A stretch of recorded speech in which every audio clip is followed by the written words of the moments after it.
This video I'll be going over the arithmetic operations of vectors and something called the dot product. Okay, so suppose we have vectors v and w. Let's find each of the following. So vector v minus vector w. So most of these operations function in kind of an intuitive way. So it's what we would expect. So for number one, v minus w. So we take vector v.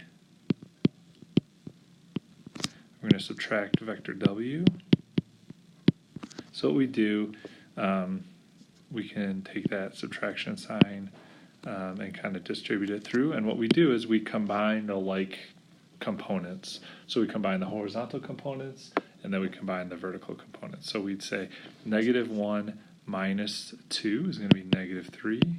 And then 2 minus negative 3 is like 2 plus 3. So we get 5. All right, for number 2, we're going to say 4w plus 5 times vector v. So 4 times vector w, what we're going to do there is we're going to say 4 times this vector. We're going to add that to 5 times this vector. So the 4 and the 5, we can treat those like coefficients that we'll distribute. So we're going to have 8 and negative 12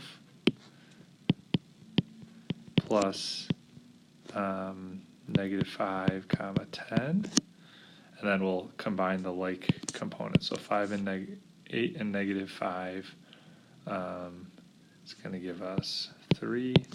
Negative 12 and positive 10 is going to give us negative 2. All right, this next one, 3 times w. So we're going to have 3 times this vector. So we can just distribute the 3, the scalar there. So we're going to get 6 comma negative 9.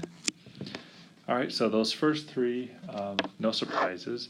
This fourth one, though, is something called a dot product.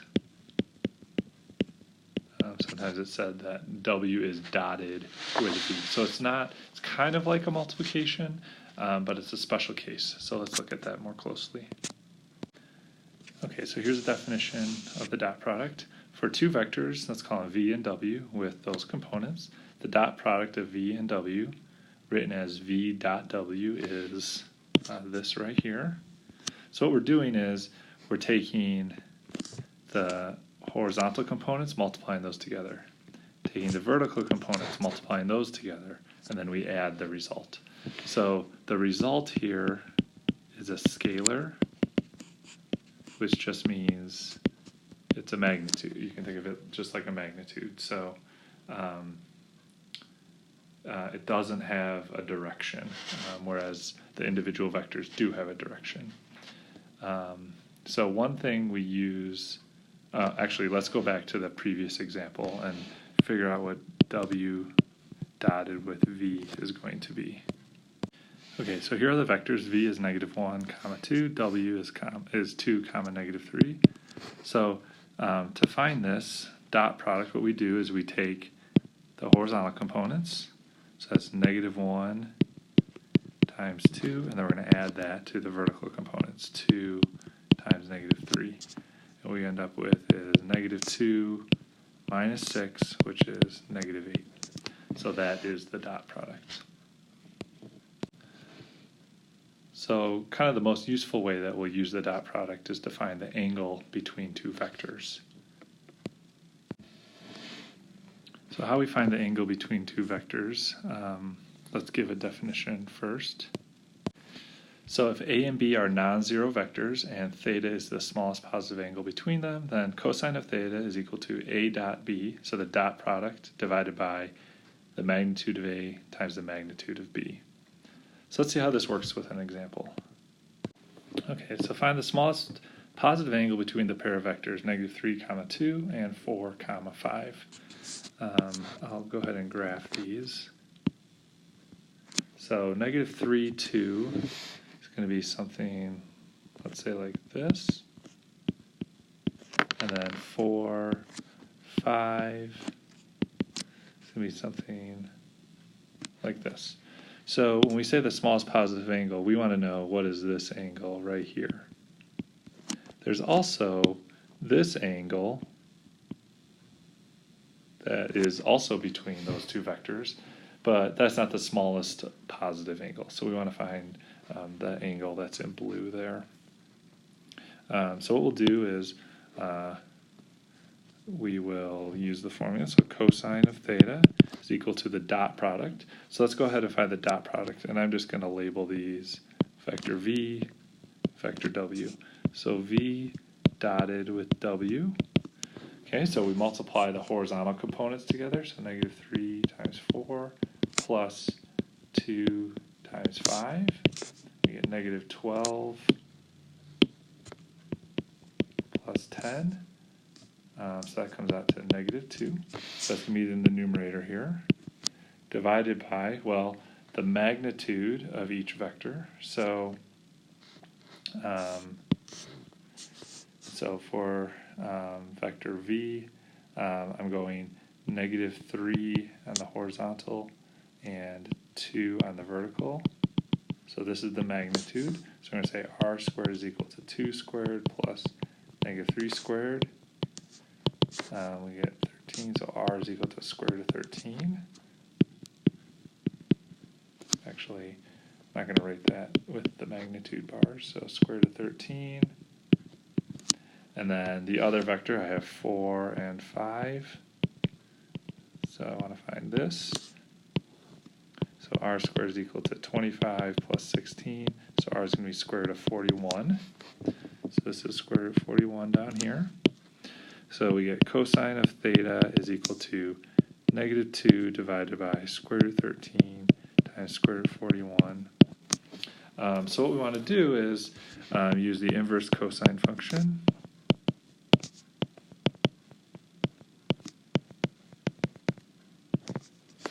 And that's going to give us the angle theta. So let's type that into the calculator. And doing so, I get 94.97 degrees. So what that's saying is this angle in here is 94.97 degrees.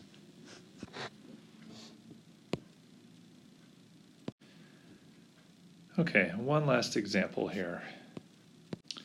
Workers at the Audobon Zoo must move a giant tortoise to his new home. Find the amount of force required to pull a 250-pound tortoise up a ramp leading into a truck. The angle of elevation of the ramp is 30 degrees. So what we're trying to do is the force is this right here. So it looks like there's a rope tied around the tortoise's shell, and it's getting pulled up this ramp, and the ramp has an elevation of 30 degrees. So how we go about doing this is we take that ramp, and what we do is we draw all the forces that are acting on the tortoise here. So we have this force that is the force that's getting pulled, and that force there is 250 pounds of force. Okay, we have this force here, which is the weight of the tortoise. Oh, and I guess that's the 250 pounds. We're trying to find the force here. So this is what we're trying to find. And then this angle 30 degrees also corresponds to this angle right here. So we have a right triangle, and we have that angle up at the top. What we're trying to do is we're trying to find that force x. So in fact, this force right here is the same as this vector right here. Okay, so what we notice is that this triangle and this triangle are congruent to each other, so we can take some of the information and move it from one triangle to the next. Or we're not moving the information, it's the same. They're corresponding parts of congruent triangles. So all this to say, we're trying to find out this force. And if we look at this right triangle, we can see, well, from angle 30, side x is opposite, and side that is the force 250 pounds is the hypotenuse. So really what we have is sine of 30 degrees is equal to x over 250. So let's solve that for x.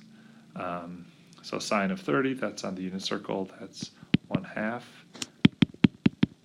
So multiply both sides by 250, we get 125 pounds is equal to that force X.